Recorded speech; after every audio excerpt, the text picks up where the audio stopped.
Hello friends, welcome to Zana's Recipes. இன்னைக்கு நம்ம என்னோட சப்ஸ்கிரைபர்ஸ்ல நிறைய பேர் ரொம்ப நாளா கேட்டுட்டு இருந்த ரெசிபி ரமலான் மாதத்துல முஸ்லிம்கள் மட்டும் இல்லங்க எல்லா மதத்தினரும் ரொம்ப விரும்பி வெயிட் பண்ணி வாங்கி சாப்பிடக்கூடிய ஒரு ரெசிபி நோன்பு கஞ்சி எப்படி பண்றதுன்னு பார்க்கலாம். இதுக்கு தேவையான பொருட்கள் ஆட்டுக்கறியை வந்து நீங்க கீமா அதாவது கொத்துக்கறியா வாங்கி வெச்சுக்கோங்க 100 கிராம், இஞ்சி பூண்டு பேஸ்ட், சின்ன வெங்காயம் ரொம்ப மஸ்ட், பச்சை மிளகாய், கறிவேப்பிலை, பச்சரிசியை வந்து ஒரு 20 நிமிஷம் நீங்கள் தண்ணியில் ஊற போட்டு வச்சுக்கோங்க. இது வந்து நல்லா குழைவாக இருக்கணும். அதுக்கப்புறமா கடலைப்பருப்பு ஒரு 75 கிராம் தண்ணியில் அதுவும் ஒரு 10 நிமிஷம் ஊற போட்டு வச்சுக்கோங்க. புதினா கொத்தமல்லி எவ்வளோ வேணாலும் எடுத்துக்கலாம். தாளிக்கும் போது வெந்தயம், பட்டை, கிராம்பு எல்லாத்தையும் ரெடியாக எடுத்து வச்சுக்கோங்க. முதல்ல அடுப்பில் ஒரு குக்கரோ அல்லது ஒரு அடிக்கனமான பாத்திரமோ வச்சுக்கோங்க.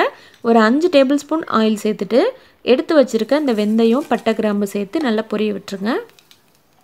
நல்லா பொரிஞ்சதுக்கப்புறமா நம்ம எடுத்து வச்சுருக்க சின்ன வெங்காயத்தை சேர்த்து நல்லா வதக்கி விட்டுருங்க.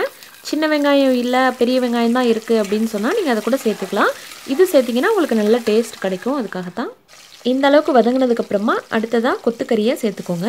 கொத்துக்கறி கிடைக்கலன்னா நீங்கள் ஃப்ரெஷ்ஷாக மிக்சியில் கூட போட்டு அரைச்சிக்கோங்க, நல்லா கிரில் பண்ணிக்கோங்க. அதுக்கப்புறம் இஞ்சி பூண்டு பேஸ்ட்டை சேர்த்துக்கோங்க. ஒரு 2 நிமிஷம் வதக்குனதுக்கப்புறமா புதினா கொத்தமல்லியை சேர்த்துருங்க.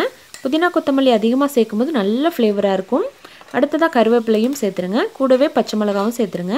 பச்சை மிளகாவுடைய காரம் தான் இதில் இருக்கும். பச்சை மிளகாவுடைய காரம் தாங்க இதில். உங்களுக்கு வேணும் அப்படின்னு சொன்னால் நீங்கள் மிளகாய் தூளை கூட கொஞ்சமாக சேர்த்துக்கோங்க.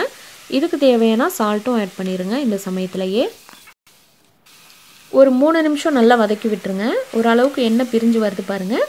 இந்த சமயத்தில் நம்ம ஊற போட்டு வச்சுருக்க கடலைப்பருப்பை சேர்த்துருங்க. அதையும் சேர்த்து நல்லா கிண்டி விட்டதுக்கப்புறமா அடுத்ததாக அரிசியும் நம்ம சேர்த்துக்கலாம்.